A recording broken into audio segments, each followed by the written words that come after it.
एवं उत्तराखंड में आप सभी का स्वागत है। मैं हूं आपके साथ स्फूर्ति सिंह और अब शुरुआत करते हैं खबरों की। उससे पहले एक नजर हेडलाइंस पर।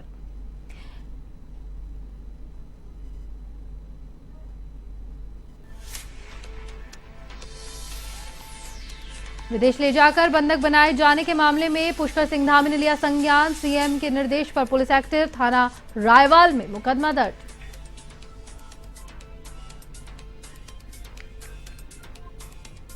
नशीले पदार्थ के खिलाफ पोल भट्टा पुलिस की बड़ी कार्रवाई। 124 ग्राम स्मैक सहित 3 अभियुक्त गिरफ्तार। किच्छा में नशे के विरुद्ध जारी रहेगा अभियान।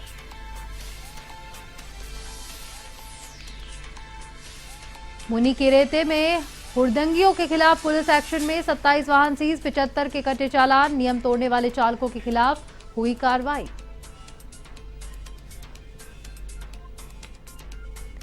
और उत्तराखंड में भीषण गर्मी का दौर जारी, जल्द बनेगी मानसून की स्थितियां।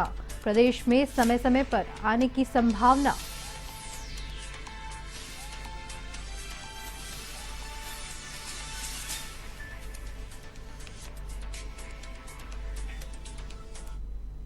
और अब खबरें विस्तार से। उत्तराखंड में लोकसभा चुनाव में कांग्रेस की 5 सीटों पर तीसरी बार हुई करारी हार के बाद भाजपा ने कांग्रेस को कटघरे में खड़ा कर दिया है।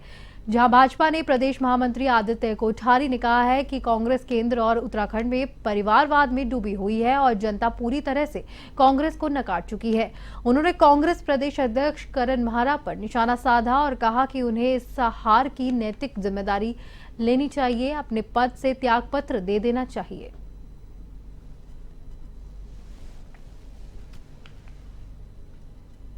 केंद्र में भी परिवारवाद में डूबी हुई है, उत्तराखंड में भी परिवारवाद में ही डूबी हुई है। और कांग्रेस ने जिस प्रकार से यहाँ पर काम किया है, जनता कांग्रेस को पूरी तरह से नकार चुकी है। और लगातार तीनों चुनाव में, 2014 में भी, 19 के चुनाव में भी, 24 के चुनाव में भी कांग्रेस बिल्कुल मुंह की खाई है उन्होंने, बुरी तरह से उनकी हार हुई है। और पिछले लंबे समय से जितने भी चुनाव हो रहे हैं उत्तराखंड में, सभी चुनाव में कांग्रेस बुरी तरह से हार रही है। और इस लोकसभा चुनाव में तो मुझे लगता है टिहरी लोकसभा में अगर हम देखेंगे तो एक निर्दलीय प्रत्याशी के बराबर उनका प्रत्याशी वोट ला रहे हैं।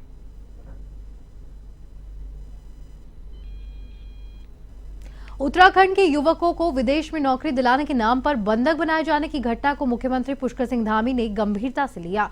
सीएम धामी के निर्देश पर देहरादून पुलिस इस मामले में एक्टिव मोड पर नजर आई। विदेश भेजकर साइबर फ्रॉड कराने वालों के विरुद्ध एसएसपी देहरादून के निर्देशन पर थाना रायवाला पर अभियोग पंजीकृत किया गया है। इनके द्वारा शिकायत की गई थी। उनका बेटा जो है पहले बैंकॉक में था, उसके साथ भी कुछ लोग काम कर रहे थे और बाकी उनको नौकरी के नाम से ले गया और वहाँ म्यांमार बॉर्डर पर उनको बंधक बनाया। चूँकि जो प्राथमिक जानकारी मिली उसमें 7 से 8 बच्चे जो है उत्तराखंड के बताए जा रहे थे, बाकी अन्य प्रांतों से बच्चे हैं। चूँकि मैटर गंभीरता से माननीय मुख्यमंत्री जी के किच्चा के थाना पूलभुट्टा पुलिस ने 124 ग्राम अवैध स्मैक सहित 3 अभियुक्तों को गिरफ्तार किया है। बरामद स्मैक की कीमत लगभग 5 लाख रुपए बताई जा रही है। पूछताछ में तीनों आरोपियों ने बताया कि ये स्मैक की खेप नानक मत्ता क्षेत्र से लाकर किच्छा और पुलभुट्टा क्षेत्र में बेचने के लिए आते हैं। पुलिस ने आरोपियों के खिलाफ एनडीपीएस एक्ट के तहत अभियोग पंजीकृत कर लिया है। पुलिस ने कहा है कि नशे के विरुद्ध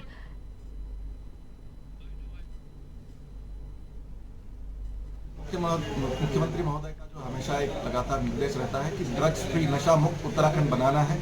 और इसी क्रम में जनपद उधम सिंह नगर पुलिस जो है लगातार नशे के ऊपर कड़े प्रहार करती रहती है। इसी क्रम में थाना पुलभट्टा की टीम को एक बहुत ही अच्छी उपलब्धि मिली है। तीन अभियुक्त जो है ये थाना नानक मत्ता और थाना सितारगंज से इसमें गिरफ्तार हुए हैं। लखविंदर सिंह, सरताज सिंह और स्वरण सिंह। तो इसमें लखविंदर सिंह और स्वरण सिंह जो है दोनों भाई है और थाना नानक मत्ता के निवासी है। इन 3 अभियुक्तों को हमने लगभग 124 ग्राम स्मैक के साथ बरामद किया है, जिसकी अंतर्राष्ट्रीय बाजार में लगभग अनुमान। मुनीकेरेती थाना क्षेत्र में शराब पीकर वाहन चलाने और हुड़दंग करने वालों के खिलाफ पुलिस ने एक बार फिर से कड़ा एक्शन लिया है। पुलिस ने ऐसे 27 वाहनों को पकड़कर सीज कर दिया है, जबकि नियम तोड़ने वाले 21 वाहन चालकों के चालान काटे गए हैं। इसके अलावा 75 वाहनों के चालान काटकर 51,000 रुपए का जुर्माना मौके पर वसूल किया गया।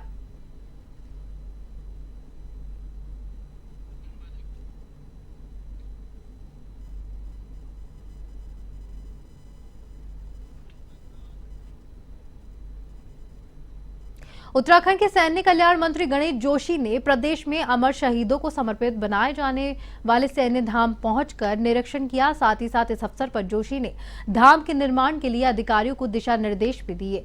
इस धाम का निर्माण 2025 तक होना है, लेकिन मंत्री गणेश जोशी के अनुसार ये धाम 2.5 से 3 महीने में बनकर तैयार हो जाएगा।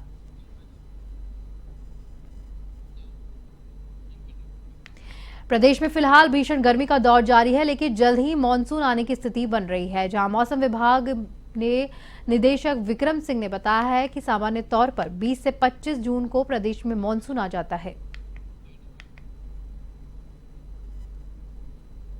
25 के बीच में होता है जून में, तो अभी जो सामान्य है उसकी गति है उसी से वो चल रहा है, और सामान्य उस पर ही जो करीब करीब केरला में वो आया था। तो यही लग रहा है कि यहाँ पे जो 20 के बाद ही जो है जो मानसून की एक्टिविटी की शुरुआत जो है वो मिलनी चाहिए।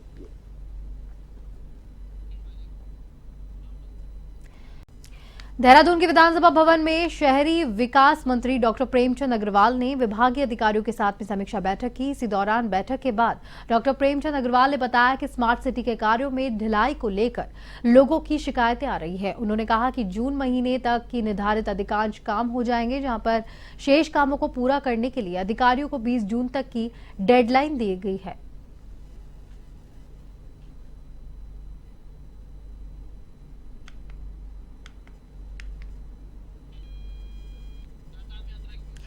चारधाम यात्रा के बीच देहरादून जिला स्वास्थ्य महकमा एक्टिव मोड पर नजर आ रहा है, जहां पर यात्रियों की स्क्रीनिंग कर रहा है। देहरादून के सीएमओ डॉक्टर संजय जैन ने कहा कि 8 मई से ही ऋषिकेश के ISBT पर ट्रांसिट हॉस्पिटल शुरू किया जा चुका है, जिसमें यात्रियों के स्वास्थ्य की काउंसलिंग और चेकअप किया जा रहा है। उन्होंने कहा है कि अभी तक 22,000 से भी ज्यादा यात्रियों की स्क्रीनिंग हो चुकी है।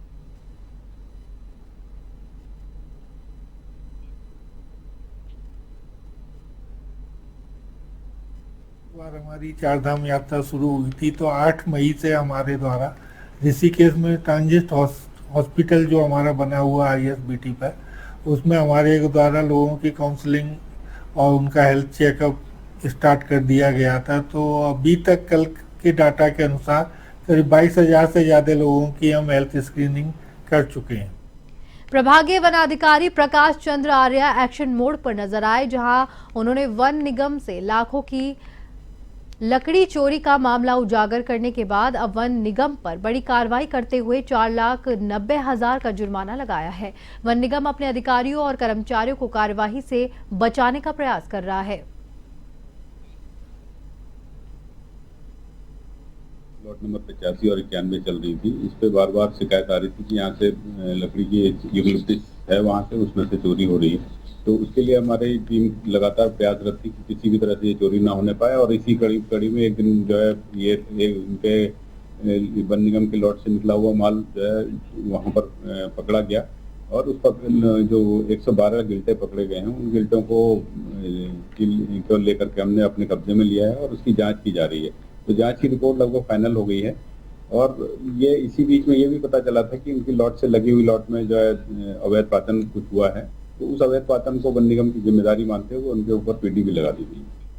जसपुर में नगर पालिका की दुकानों पर हुए विवाद के बाद वहां पुलिस फोर्स तैनात कर दी गई है। मामला सुभाष चौक नगर पालिका की दुकानों का है, जहां पर उनके जर्जर होने पर नगर पालिका ने दुकान का नवनिर्माण करने के लिए काम शुरू किया, तो पड़ोस में रहने वाले एक व्यक्ति ने ठेकेदार से अभद्रता कर काम बंद करवा दिया।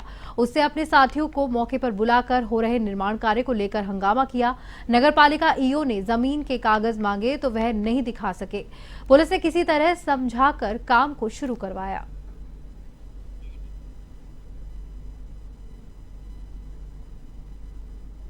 जो नगरपालिका के किराएदार थे शांता प्रसाद, ओम प्रकाश और दिनेश कुमार ने किराया ना जमा करने की वजह से नगरपालिका ने उन दुकानों को अपने कब्जे में ले लिया था। इसके बाद बोर्ड ने एक प्रस्ताव पास किया था कि इन दुकानों को तोड़कर दोबारा बना दिया जाए और इन दुकानों को नीलाम कर दिया जाए। जिसके क्रम में नगरपालिका द्वारा दुकानें बनाने का कार्य शुरू कर दिया गया था, किंतु कुछ लोगों द्वारा बीच में अवरोध उत्पन्न किया। उनके खिलाफ नगरपालिका ने तहरीर दी थी। इसके क्रम में आज ये निर्माण का कार्य पुनः आरंभ कराया गया है। लोकसभा चुनाव परिणाम के बाद कांग्रेस अपनी वापसी की खुशी मनाती दिख रही है। उसे इस बार 2014 और 2019 में मिले वोटों से ज्यादा वोट मिले, इसलिए कांग्रेस इसे अपनी वापसी मानकर खुशी मना रही है। कांग्रेस के प्रदेश प्रवक्ता मोहन काला ने कहा कि देश में जिस प्रकार से कांग्रेस के पक्ष में मतदान किया, वह दर्शाता है कि लोग भाजपा सरकार से मुंह मोड़ रहे हैं। बहुत ही चिंता का विषय है और कहीं ना कहीं राजनीति को उस तरफ इशारा भी कर रही है। और चिंता का विषय इसलिए है कि जिस प्रदेश में अंकिता भंडारी, हेमा, पिंकी, किरण नेगी, उत्तर काशी की 4 अनुसूचित जाति बेटियों के जो है मामले थे, जिस प्रदेश में UK SSC, UK triple SSC जैसे गंभीर मामले थे, जिस प्रदेश में बेरोजगारों पर लाठियां बांधी गई थी, खून बहाया गया था युवाओं का, जिस प्रदेश में भारतीय जनता पार्टी के संरक्षण में जो है पेपर लीक के मामले सामने आ रहे थे, और उसके बावजूद भी जनता ने कहीं ना कहीं भारतीय जनता पार्टी को, और सबसे बड़ी बात, आस्था का केंद्र बिंदु केदारनाथ जैसा पवित्र स्थल जहां से 230 किलो सोना चोरी हो जाता है भारतीय जनता पार्टी के संरक्षण में, और उसके बावजूद भी कहीं ना कहीं जिस तरीके से भारतीय जनता पार्टी के पक्ष में जो है मतदान जो सिंचाई विभाग द्वारा मानसून के आने के पहले भीमताल में नालों की सफाई का कार्य किया जा रहा है, जिससे बरसात के दिनों में जल भराव की समस्या न उत्पन्न हो। शहर के मुख्य मार्गों से होकर जाने वाले 5 किलोमीटर लंबा खुटानी नाला बरसात के दिनों में क्षेत्रवासियों के लिए समस्या का सबब बना रहता है, जिसके साथ ही झील में सील्ट और गंदगी भी हो जाती है। जिलाधिकारी नैनीताल के निर्देशों के बाद भीमताल में सभी नालों की सफाई का कार्य लगभग पूरा हो चुका है।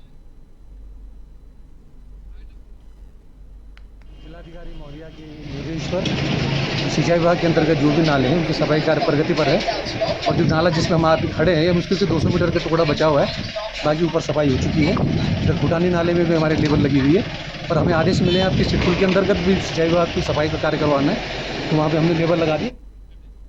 हल्द्वानी में पेयजल किल्लत और बिजली की समस्या को देखते हुए जिलाधिकारी ने खुद धरातल पर उतरकर व्यवस्थाओं का जायजा लिया। इस दौरान उन्होंने अधिकारियों के साथ साथ ट्यूबवेल और पंप हाउस का भी निरीक्षण किया।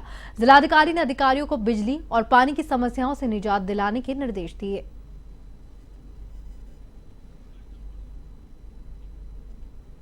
हल्द्वानी शहर में बिजली पानी का जो क्राइसिस है वो कुछ हमारे एरियाज़ हैं जहाँ ज़्यादा दिक्कत है, जिसमें राजपुरा का वार्ड है जहाँ पानी की बहुत ज़्यादा दिक्कत है और लगातार वहाँ समस्या आ रही है। तो आज उनके दोनों जो पंप हाउस हैं उनका निरीक्षण हमने जल संस्थान का किया है, और उसमें जो नई लाइनें हैं या उसका जो वॉल्व का सिस्टम बनाकर उसकी आपूर्ति को रेगुलेट किया जाना है, उसके संबंध में विभाग को निर्देशित किया है। साथ में आज बिजली की जो समस्या है उसके लिए हमने यहाँ यूपीसीएल का भी एक सब स्टेशन का निरीक्षण किया है।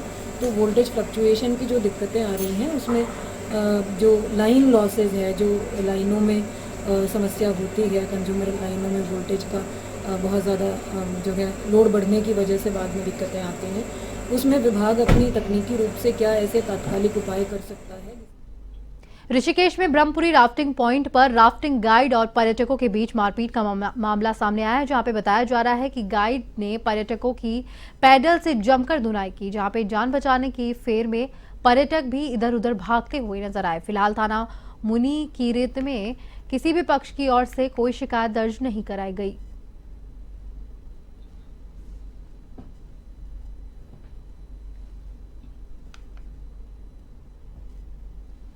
जसपुर के विधायक आदेश सिंह चौहान ने कहा कि इंडी गठबंधन को मिली जीत ऐतिहासिक है। इसमें राहुल गांधी की हजारों किलोमीटर लंबी भारत जोड़ो न्याय यात्रा और भारत जोड़ो यात्रा भारी लाभ दे चुकी है। जसपुर में कांग्रेस कार्यालय में आयोजित पत्रकार वार्ता में उन्होंने कहा कि सत्ता में बैठे लोगों की मनमानी और अहंकार के कारण जनता ने उन्हें नकार दिया है।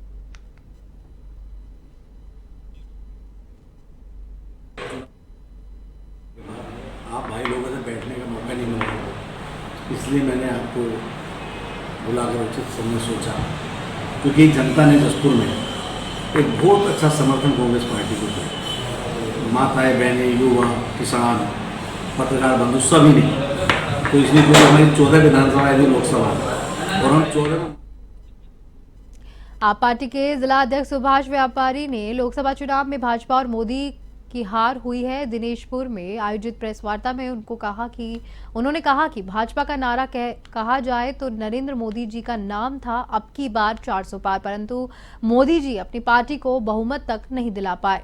इसे लगता है कि भाजपा और मोदी जी की हार हुई है।